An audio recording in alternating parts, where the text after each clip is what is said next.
ஒரு ரேஸ் தொடங்குறதுக்கு முன்னாடியே போல் பொசிஷன்ற வார்த்தையை அடிக்கடி சொல்லுவாங்க. சில நேரத்தில் அந்த போல் பொசிஷன்றது ஒரு ரேஸை ஜெயிக்கிறதுக்கு ஒரு முக்கியமான விஷயமா இருக்கும். அது ஏன்? அதை பற்றி தெரிஞ்சுக்கணுன்னா முதல்ல நமக்கு குவாலிஃபையிங்னா என்னன்றது தெரியணும். வாங்க வீடியோக்குள்ளே போகலாம்.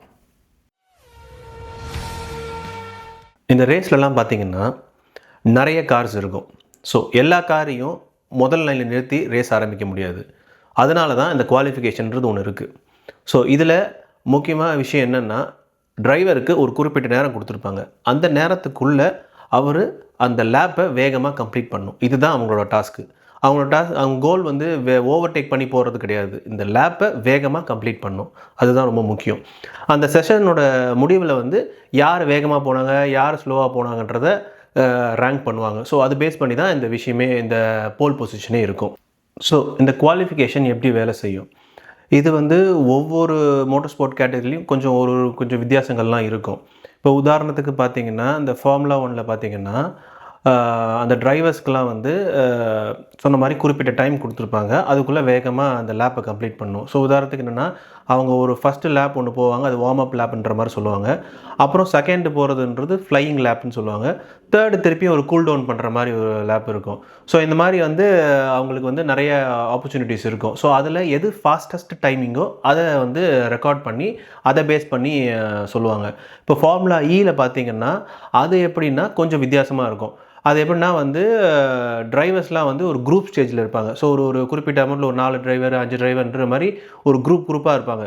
ஸோ அந்த குரூப்பில் யார் ஃபாஸ்டஸ்ட்டோ அவங்க அடுத்த ஸ்டேஜுக்கு போவாங்க. விச் இஸ் வந்து எப்படின்னா 2 டிரைவர் டியூவல் மாதிரி சொல்லுவாங்க. அதில் யார் ஃபாஸ்டஸ்ட்டோ அவங்க தான் வந்து போல் பொசிஷனுக்கு வருவாங்க. இப்போ இதே வந்து இந்த என்டூரன்ஸ் ரேஸு, இந்த 12 ஹவர்ஸ் 24 ஹவர்ஸ் ரேஸ்லலாம் பார்த்திங்கன்னா, மல்டிபிள் கார்ஸ் இருக்கிறதுனால எல்லோரும் அதே மாதிரி தான் குறிப்பிட்ட டைமுக்குள்ளே ஃபாஸ்டஸ்ட் லேப் டைம் வேணும். அவங்க கூட சேர்ந்து மற்ற கார்களும் இருக்கும். அதாவது இப்போ இவங்க ஒரு ஜிடி கார் இருக்குது அப்படின்னா, மற்ற கிளாஸ் ஆஃப் கார்ஸும் கூட ரேஸ் பண்ணும். ஸோ அது பேஸ் பண்ணி யார் ஃபாஸ்டஸ்ட் வராங்களோ அதை அவங்க போல் பொசிஷனில் வருவாங்க. இதுதான் வந்து குவாலிஃபிகேஷன் நடக்கிற விதம். இந்த போல் பொசிஷன் பார்த்திங்கன்னா சிம்பிளாக சொல்லணும்னா அது ஒன்றும் இல்லை. அந்த ரேஸ் நடக்கிற அந்த ஸ்டார்டிங் கிரிட்டில் முதல்ல இருந்து அந்த கார் ஸ்டார்ட் ஆகும். ஃபஸ்ட்டு பொசிஷன்லேருந்து ஸ்டார்ட் ஆகும். அதுதான் போல் பொசிஷனு. இது வந்து நீங்கள் ரேஸ் நடக்கும் போதெல்லாம் பார்த்துருப்பீங்க. கமெண்ட்ரியில் சொல்லுவாங்க ஈஸ் ஆன் போல் அப்படின்னு சொல்லுவாங்க.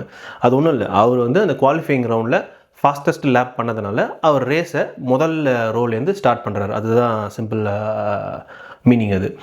ஸோ இப்போ அடுத்தது பார்த்தீங்கன்னா, இது ஏன் முக்கியன்ற மாதிரி நீங்கள் யோசிக்கலாம். அது ஏன்னா இந்த போல் பொசிஷனுக்கு பல அட்வான்டேஜஸ் இருக்குது. குறிப்பாக பார்த்தீங்கன்னா, நீங்கள் முன்னாடி ஆரம்பிக்கிறதுனால உங்கள் பின்னாடி தான் நிறைய கார்ஸ் இருக்கும். ஸோ அதனால் உங்களால் ஈஸியாக வேகமாக எடுத்த உடனே வேகமாக ரேஸை ஸ்டார்ட் பண்ண முடியும். அப்புறம் வந்து நீங்கள் ஓவர்டேக் பண்ணுறது கம்மியாக இருக்கும். ஏன்னா வந்து உங்களுக்கு முன்னாடி நிறைய பேர் இருந்தால் தான் நீங்கள் ஓவர்டேக் பண்ணி முன்னாடி போகணுன்னு இருக்கும். சின்ஸ் நீங்கள் முதல்ல ஆரம்பிக்கிறதுனால அந்த ஓவர்டேக்கிங் உங்களுக்கு கம்மியாக இருக்கும். அப்புறம் முக்கியமாக பார்த்தீங்கன்னா, சில சர்க்கியூட்டில் உதாரணத்துக்கு பார்த்தீங்கன்னா, இந்த மொனாக்கோ சர்க்கியூட்னு சொல்லுவாங்க. அது வந்து ஸ்ட்ரீட் சர்க்கியூட்னு சொல்லுவாங்க. அதில் அந்த சர்க்கியூட்டில் வந்து ரொம்ப நேரோவாக இருக்கும். ஸோ அதனால் வந்து உங்களுக்கு ஓவர்டேக் பண்ணுறது ரொம்ப கஷ்டம். ஸோ நீங்கள் சப்போஸ் அந்த போல் பொசிஷன்லாம் வந்துட்டிங்கன்னா உங்களுக்கு நிறைய அட்வான்டேஜ் இருக்குது. அப்புறம் பார்த்தீங்கன்னா, இந்த டீம்ஸோட மென்டாலிட்டியே வந்து இந்த குவாலிஃபையிங்க்கும் ரேஸுக்கும் கொஞ்சம் வித்தியாசமாக இருக்கும். இப்போ ரேஸ்லலாம் நீங்கள் பார்த்தீங்கன்னா, டீம்ஸோட இப்போ ஃபுல் ஃபோக்கஸ் வந்து எப்படி ஓவர்டேக் பண்ணுறது, எப்படி ரேஸோட ஸ்ட்ராட்டஜிலாம் போடுறது அப்படின்ற மாதிரி அதில் ஃபோக்கஸ்டாக இருப்பாங்க. பட் குவாலிஃபிகேஷன் வரும்போது அவங்க ஃபுல் ஃபோக்கஸ் என்னென்னா இந்த லேப்பை வேகமாக முடிக்கணும். அதுதான் அவங்களோட முழு கவனமாக இருக்கும். அப்புறம் நீங்கள் இதை இப்போ சொன்னதுக்கப்புறம் நீங்கள் கேட்கலாம், ஸோ அப்போ போல் பொசிஷனில் இருக்கவங்க ஜெயிச்சிருவாங்க அப்படி தானே அப்படின்ட்டு கேட்கலாம். பட் அப்படி கிடையாது. போல் பொசிஷன்றது ஒரு அட்வான்டேஜ். ஆனால் நீங்கள் பார்த்தீங்கன்னா நிறைய நேரங்களில் அது வந்து ஒரு ஜெயிக்கிறதுக்கான கேரண்டியான ஒரு விஷயம்னு சொல்ல முடியாது. ஏன்னா சப்போஸ் நீங்கள் போல் பொசிஷனில் இருக்கீங்க, அப்போது வந்து திடீர்னு வந்து உங்களுக்கு மெக்கானிக்கல் ஃபெயிலியர் ஆகிடுது, இல்லை நீங்கள் போடுற அந்த ரேஸ் ஸ்ட்ராட்டஜிலாம் வந்து கொஞ்சம் சரியாக வேலை செய்யலை அப்படின்னா ரேஸை ஜெயிக்க முடியாததுக்கு போகிறதுக்கான காரணம் கூட ஆகலாம்.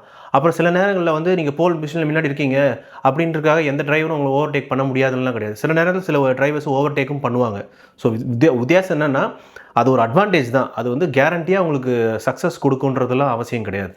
ஸோ இந்த குவாலிஃபிகேஷன்ஸில் முக்கிய வேலை என்னன்னு பார்த்தீங்கன்னா, டிரைவர்ஸ் எல்லாம் அந்த ரேஸை எந்தெந்த ஆர்டரில் ஸ்டார்ட் பண்ணுன்றதுக்காக தான்.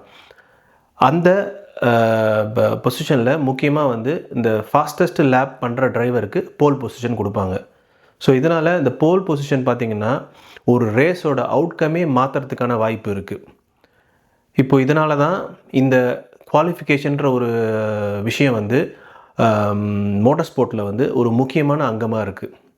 அடுத்த வீடியோவில் வேறு ஒரு மோட்டார் ஸ்போர்ட் டாப்பிக்கை பற்றி நம்ம பார்க்கலாம். அது வரைக்கும் நன்றி, வணக்கம்.